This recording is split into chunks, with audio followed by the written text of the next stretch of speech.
There's a one room here.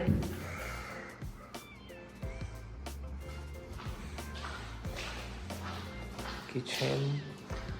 Another room here. And a closet. Closet.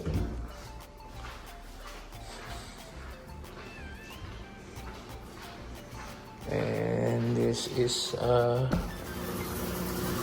our laundry. This is the laundry. And then this is the washroom.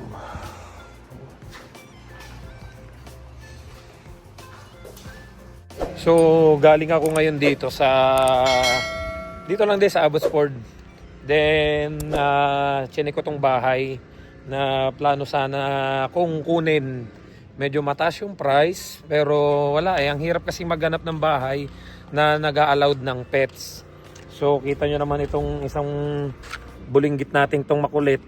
So, hinahanapan ko siya ngayon ng pwede sa kanya, and na-discuss ko na rin na may dalawa pa akong pusa na parating.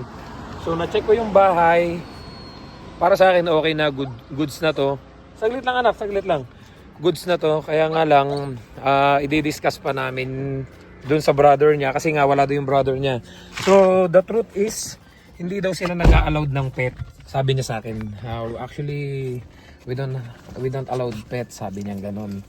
Pero, dahil ang cute daw nito ni Peanut, at saka, ipapakita pa daw niya yung dalawang pusa ko doon sa brother niya kung papayagan.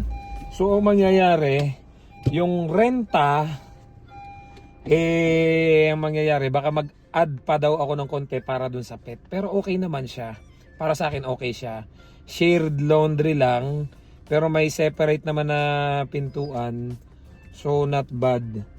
Sana makahanap pa ako, makakita pa ako. Kasi sa totoo lang, aminado naman ako, before ko pa siya kinuha, mahirap po talaga dito yung mga renta na yung mga house for rent, apartment for rent, na pag may pet ka, ang hirap po talaga makakuha. Kaya nga sabi ko sa inyo, hindi ko kayo ini-encourage na kumuha ng pet dahil mahihirapan kayo maghanap ng bahay. Kaya lang, nasasaktan naman ang puso ko kapag iniisip kong ipapamigay ko to. Kasi parang family ko na to, parang anak ko na to. Kaya nasasaktan ako kapag okay lang magastosan ako, okay lang magdagdag ako, okay lang mapamahal yung renta ko, okay lang mapalayo ako. Ayoko lang na basta-basta ako na lang tong ipamimigay o aalisin ko sa buhay ko. Kasi masakit talaga na mawawala ito. Kasi kahit minsan may pagkamakulit, napamahal na sa akin. So ngayon uuwi muna kami, maghahanap muna ako ng iba na may mga chinat na ako So nagtitingin-tingin pa rin ako sa iba. Hopefully makahanap tayo ng pwede sa kanila. Dahil sana lumabas na yung application natin. Dahil nabanggit ko naman sa inyo, I'm still waiting for my final decision, pero dahil wala pa, so nag-apply muna ako ng spousal open work permit. So hopefully lumabas na rin yun kasi mabilis lang, 6 weeks lang. So nasa 4th week na tayo. And may update na naman ng mga nakaraan. So balik muna kami sa bahay guys, or baka may mag-reply do sa mga chinat ko, so madaanan ko na rin. So magpagas muna ako dito sa Costco. Medyo mahaba lang yung pila. Ang dami nagpapagas kasi Sunday ngayon. And then habang nag-aantay ako dito sa pila, may mga ilang nag-message na yung iba tingnan ko daw mamayang gabi, yung iba naman puntahan ko na daw ngayon. So, after kong magpagas, puntahan ko naman yung iba pa, titingnan ko din. Kasi napakaraming pwede ditong rental na mapuntahan. Ang problema, hindi allowed yung pet. Yun ang naging isang problema ko. So, hindi ko naman basta pwedeng bitawan nga to at saka yung dalawa kong pusa na paparating. Kaya, tinatsaga ko talagang maghanap. Kaya doon sa mga nagko-comment, nabasa ko nung minsan, sabi nila, Sir, saan kayo nakakuha ng pets? Baka naman pwedeng pahingi ng tips kung saan kayo nakakuha ng pets. Gusto ko din sana mag-alaga. Pag-isipan nyo po munang mabuti. Dahil hindi biro yung papasukin ninyo. Kaya lang naawa talaga ako dito. Yan, yung isang yan. Tingnan nyo. Nakakaawa naman, di ba? Pag ipamimigay mo na lang, basta, masakit sa puso. Napamahal na sa akin yan. So talagang tinatsaga akong maghanap ngayon ng rental na pwede ang pet May mga ilan-ilan naman, kaya lang ang problema yung iba, isa lang. Sabi ng iba, nung kagaya nung isang kachat ko, 3 pala. Sabi ko kasi may isa akong dog sa ngayon at may 2 akong cats na paparating. So, alam ko, yung iba isasuggest ninyo sa comment, sasabihin ninyo, bitawan mo na lang. Madali po kasing sabihin, pero kapag napamahal na po sa inyo, lalo pat hindi kayo pet lover, kung ako ang tatanungin, pwede kong bitawan to. Kasi ilang buwan pa lang naman sa akin si Peanut, 'di ba? March ko lang siya nakuha, March, April, May, June, July, August, 5 months pa lang siya sa akin. Kaya lang sa 5 months na 'yon, napamahal na po talaga siya sa akin. Then yung 2 pusa ko sa Pinas, taon na. Ilang taon na 'yun sa amin.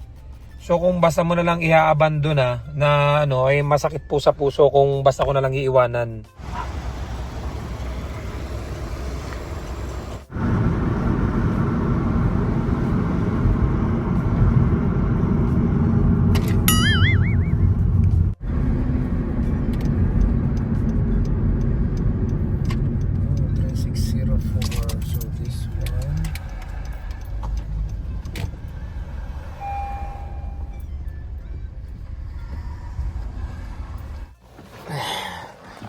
Medyo maganda-ganda yung location nito kasi pwede mo siyang i-walk si Peanut mo. Pwede mo siya dyan pakawalan, no. Tapos ito yung lugar. So, pwedeng mag-walk dyan si Peanut. Pwede mong ilabas. Ayun, may tao na. Hi. So may kausap pa pala siya na tumitingin. So sasabihin daw niya na na dito na ako. Mukhang okay naman yung bahay. Malawak yung yard, so pwede ko siyang iwanan dito pag i-walk.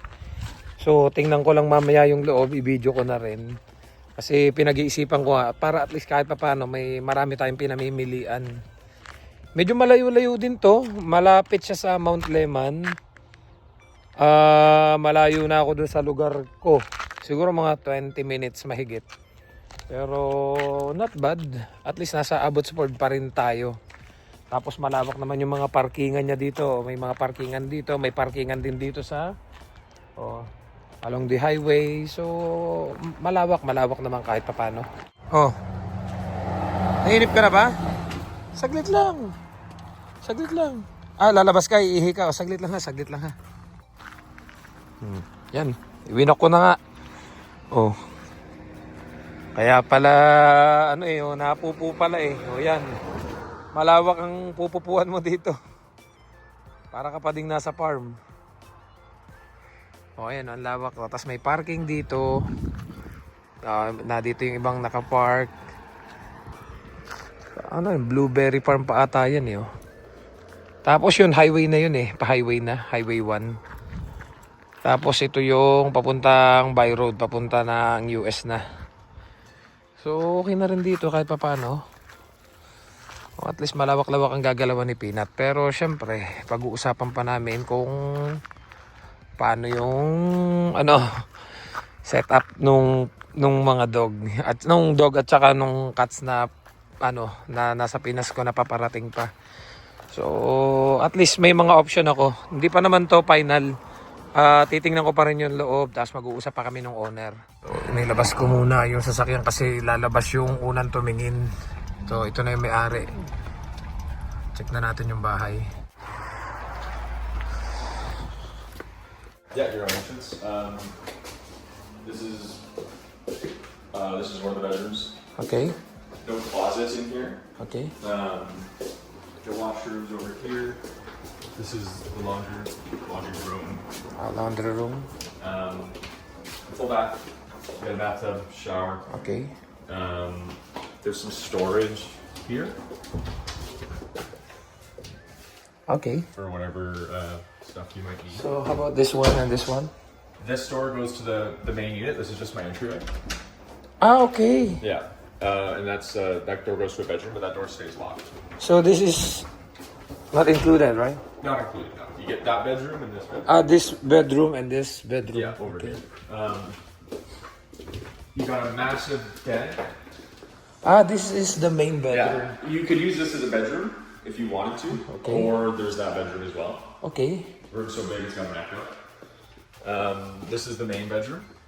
This is the main bedroom. Yeah, well, but I can obviously, also with the use this one, right? Yep. Okay. Or I can use this as Your living room. living room. And then whatever you need. Okay. This is the only closet in the unit. So this would be the master, so to speak. Here's your kitchen. So this is not a shared kitchen, right? Nope. You would be renting the whole basement suite, so you get this kitchen, this room. So you're that living room. upstairs. I live upstairs. Yeah. Okay. And I've got my own kitchen up there and everything. Here's your backyard area. Okay. So we also have a backyard. Yep. So I need to do some gardening still. My current tenant just left today. So this week I'll be doing some gardening and stuff like that. okay, so we can leave our pets here, There's so they a- can. This is a garden box. It's got good soil. All this stuff will be cleaned up before the 1st of September. Your dog, you're welcome to use the front yard for your dog. I'll be building a little fence over here just to cut off this entryway. I'll put a gate there, but yeah, you just will at the put- edge of the house. Okay. I'll put a fence and a gate so that you can let your dog out back here and not worry about it.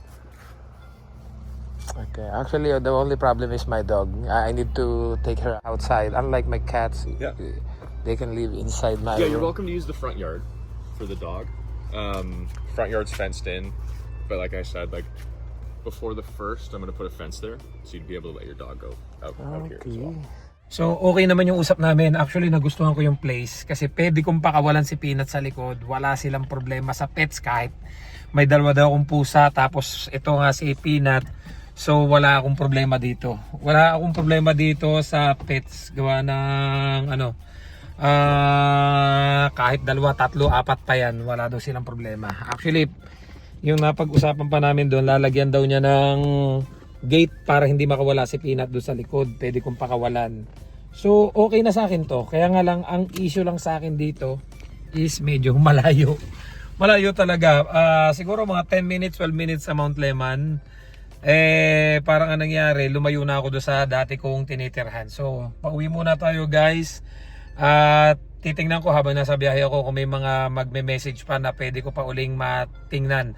Kasi ang usapan namin ito ay may kausap na raw siyang ilan, 3, 4. So, siya doong mamimili kung sino sa amin yung i-accept niya na magrenta dito sa baba ng kasi sa taas sila nakatira eh. So sa baba yung available na bahay. So for me okay naman, saka pwede kang mag-garden dun sa likod. Pwede kang magtanim ng mga talong, pechay, mga ganon. Sabi nga niya, taniman mo kung gusto mo. Mataba naman yung lupa dyan sa likod, sabi niya. Tapos yun nga, lalagyan daw niya ng gate para di makawala si Peanut. Pwede daw naming pakawalan doon sa likod. So, bahala na siya maglakad-lakad doon sa likod. Para sa akin, okay din to. The only thing is yun nga, medyo... siguro masasanay din naman tayo. May sasakyan naman tayo eh. Tsaka about sa parking, malawak yung mga parking. At yun yung isa sa nagustuhan ko, hindi siya malapit sa mga sasakyan, malayo. May mga nadaan pero hindi naman hindi yung kagaya nung highway na talaga na highway. So para sa akin okay na yon. Kaya nga lang magtingin pa din tayo ng iba. So may mga ilan pa akong itsinat na magkaalaman kung ano ang mga iba pa nating makikita. Hindi pa kasi nagre-reply yung iba na malalapit. Yung isa naman pinuntahan natin kanina, kaganda malapit, Clearbrook. So malapit siya. Ang inaalala ko lang is magkano yung idadagdag niya kasi nga sabi niya sa akin baka yung 1,800 na renta dagdagan pa niya kasi nga daw ang totoo hindi daw allowed ang pet sa kanila pero i-consider daw niya na i-approve or i-accept yung alaga natin, sabi niya ganon kasi maliliit naman daw. Pero pag-uusapan pa daw nila noong kapatid niya. So magkaalaman. So ngayon pauwi na muna tayo. Tingnan ko kung baka mamaya may mag-chat ulit, mapuntahan ulit kung sino yung available na for viewing ng mga bahay. So kakauwi lang natin guys. Nandito na kami sa farm pero hindi pa kami bumababa ni Peanut kasi may mga nag-message pa rin sa akin. May 2 Pilipino na may available na bahay dito lang din sa Abbotsford. So allow din yung pet. Naantay ko lang yung reply. Kasi pag umakit na kami sa kwarto, baka tamarin na ako. Eh gusto ko na rin silipin ko na lahat yung magre-reply. Meron ding malapit lang dito sa Costco.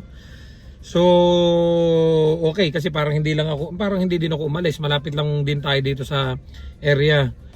So tinanong ko kasi si boss, wala daw siyang available ngayon na bahay. So sa totoo lang, gusto ko na makalis dito. Gusto ko na talaga makalis dito at even yung mga kasama ko. Kasi alam nyo naman from the start na wala kaming benefits. Tapos basta sobrang dami, hindi ko na isa-isahin. Pero may isa tayong kasama na kaya nag-stay dito kahit na wala yung mga yon is dahil may pabahay siya dito na mura lang. Hindi ko na sasabihin kung magkano. So before sinabi ko na sa sarili ko dati na kung operan ako ng bahay dito, baka tanggapin ko mag-stay na lang ako dito. Pero dahil nga sa dami nating mga namimit na makakilala, kaibigan, mga kasama natin dito, na sinasabi nga nila na mahirap yung trabaho na walang benefits, which is totoo naman. Kaya nitong mga huli, may mga nakita tayo na may mga magagandang salary offer, may magandang benefits. Yun nga lang, isang bagay na pumipigil nga sa akin is dahil may pet tayo at saka yung murang renta, dahil wala pa naman yung family natin dito. Pero dahil nga na-confirm ko na dito na wala din namang may offer na bahay kasi occupied daw lahat. So what's the reason na mag-i-stay ka dito kung kukuha ka na rin ng bahay sa labas? Kasi sabi ko nga po sa inyo, hindi ko kaya yung schedule na sa labas na ako nagre-renta, hindi na ako dito nakatira sa 120. So mataas na yung renta ko, magiging 1,800 na or 1,700. Tapos 3 beses akong pabalik-balik dito sa farm. Unang-una, wala nang benefits. Ang purpose ko lang kaya ako nag-stay dito, ang reason ko lang kaya ako nag-stay dito is yung 120 renta, yung 120. Tumaas na yung renta ko, 3 beses akong pabalik-balik dito, walang benefits. So sabi ko, hindi na worth it. So kung mangyayari, maghanap na din lang pala ako ng bahay. Baka maghanap na rin ako ng ibang trabaho. And then yung dahil may usapan naman kami until next week, kung i-accept ko yung offer dun sa pinasahan ko, kasi nga tinawagan na nga din po ako. So may job offer na doon, nung minsan na-interview na tayo. So pinag-iisipan ko kung i-accept ko yung offer. Siguro kapag nakakuha ko ng bahay, baka i-accept ko na yung offer kahit wala pa yung family ko dito. Kasi napipil ko naman na yung spousal open work permit nila is lalabas na. Kasi 6 weeks lang yung process noon eh. Unlike nung hindi ko na muna inaasahan yun sa PR, talagang mabagal, talagang matagal ngayon dahil ang dami ng mga kakilala ko na nauna pa sa akin, January, February, March, na until now wala pa rin final decision. Malimit ako nagbabasa sa group, napakarami ng same situation natin na January, February, March, April, mga 2024 pa na until now wala pa rin update. Na-stuck na rin sila katulad ko. So ang processing time ng AgriFood pilot is 12 months to 18 months. So right now nasa 15 months, 16 months na tayo. So hopefully lumabas na rin siya soon. Pero kung hindi man, mahaba-haba pa naman yung open work permit natin. Nasa 1 year, kulang-kulang 2 years pa, 1 year and 7 months pa. So okay lang, matagal-tagal pa din naman yung ipag-aantay natin. At nakapagtanong na ako, lahat ng mga decisions ko hindi ko ginagawa mag-isa. May mga kaibigan tayong consultant na nilalapitan, so humihingi muna ako sa kanila ng advice bago ako magdesisyon. So sana ang problema ko na lang talaga ngayon ay bahay. Kaya kung doon sa iba na alam ko may kanya-kanya kayong opinion sa mga nagiging desisyon ko, ako naman po yung nakakaalam kung ano yung sa tingin ko ay tama na dapat kong gawin. Huwag muna magpadalos-dalos at lagi ko naman pong itinatanong muna bawat galaw ko. Hindi ako nagdedesisyon ng padalos-dalos kasi nga kino-consider ko nga muna kung saan ako makakasave. Tapos dahil kaya naman ako ngayon nararush kumuha ng bahay kahit na wala pa yung family ko dito. Kasi baka mamaya lumabas na yung nila, Tapos wala akong makuhang bahay, ang hirap. Kaya sa ngayon nagtatanong-tanong na po ako. Well, hanggang dito na lang siguro, in-update ko lang kayo guys kasi napansin nyo madalang ako ngayon mag-upload, sobrang busy, ang dami kong ginagawa, dami kong iniisip, ang dami kong dapat unahin kaysa gumawa ng vlog. Hopefully matapos ng lahat ng to at makabalik na sa normal kasi yung mga vlog na gusto kong gawin is hindi yung kagaya nito na parang lagi akong stressful. Sa dami ko nang iniisip sa totoo lang. Ayun, nakatulog na si Peanut. Ang dami ko iniisip, ang dami kong kailangan isettle. Una sa trabaho, sa pamilya, sa lahat. Kaya talagang inuuna ko muna silang unahin bago gumawa ng vlog. So see you guys sa next vlog. Don't forget to subscribe, like, and share this video para updated kayo sa buhay namin dito sa Canada. I love you all. God bless. Bye-bye.